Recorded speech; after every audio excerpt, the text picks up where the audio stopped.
I'm going to try and answer that as shortly as possible. So, I was a PMO, which means physically in, mentally out, probably from about 2013, like the second half of it. I actually consciously realised that it was all bullshit and that I was giving my life away to an organisation who was just manipulating people, controlling them, and making them worse as human beings. I honestly didn't even like myself towards the end.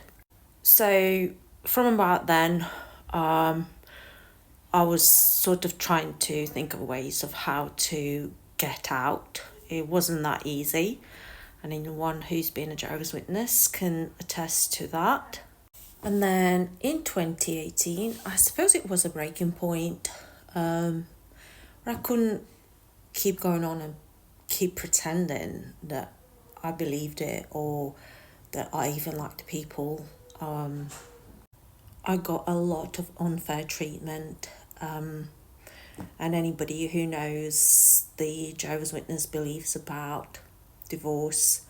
So I was divorced in 2014 and I was practically shunned. In fact, I had soft shunning like for a long time.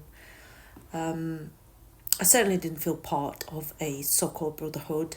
I didn't feel that this organisation or the people in it were what they're saying they were. Obviously, there were a few exceptions, but all the friendships I had, they were very conditional. Like, the moment they're disassociated, obviously they all shunned me, turned their backs on me. I wasn't particularly bothered because I was prepared for it. I would have rather stayed without friends than people who are fake. And people who would run to elders every time and just, I couldn't really be myself. I couldn't be the real me. And to be fair, towards the end, I didn't even know who I was anymore. But before that, so in 2017, I actually came across, I was a bit more open at looking at other things. So I actually started looking into Buddhism because my mental health was so bad. And I was very lonely in the organisation. I felt like an outcast. So I turned to meditation and I started looking into energy healing because I truly believed that we are self-healing. We've got the capacity to, help ourselves, not just mentally, emotionally, but physically. That's just my opinion. Don't have to agree with it. And the more I learned about Buddhism and the more I meditated, I realised how accepting and loving Buddhism is. How it was like all one with nature and didn't judge, didn't divide people. And then I looked at Christianity and the cult, and all I could see was people just living in fear. People, they're just not very nice to be around with. And then, so my beliefs changed completely. One of the main reasons as well was the fact that I didn't want my kids to become witnesses. I didn't want them to have the life that I've had. I didn't want them to be robbed of education. Didn't want them to be robbed of experiences in life and being able to have higher education, to have a career, a good job, good life.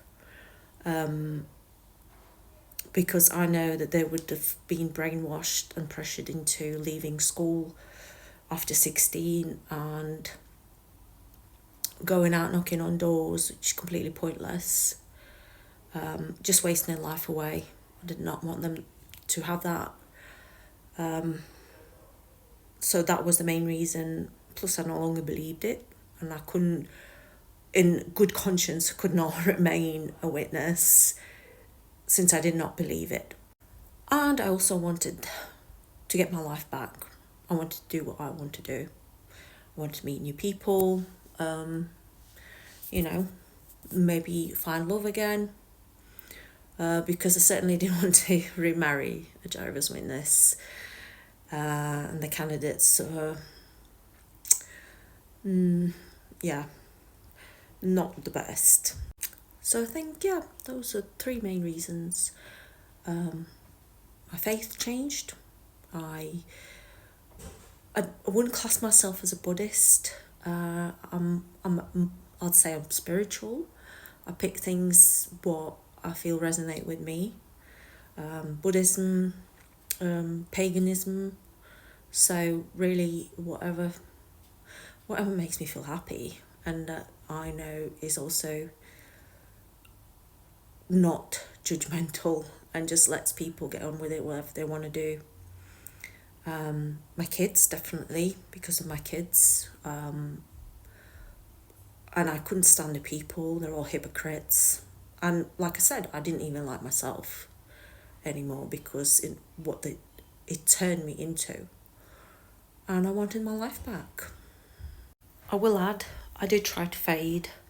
And I just kept being contacted by elders and being sent people to come and check on me, texts, phone calls, knocking on my door. So I think it came to a point where I just wanted to clean break. And when I found out about the Australian Commission, when they were investigating the rapists and child rapists, and I found out the organisation protects abusers. No, I did not want my name associated with that organisation anymore. Could not. And any parent that knows what's going on and still a part of that organisation, I don't know how they can do it.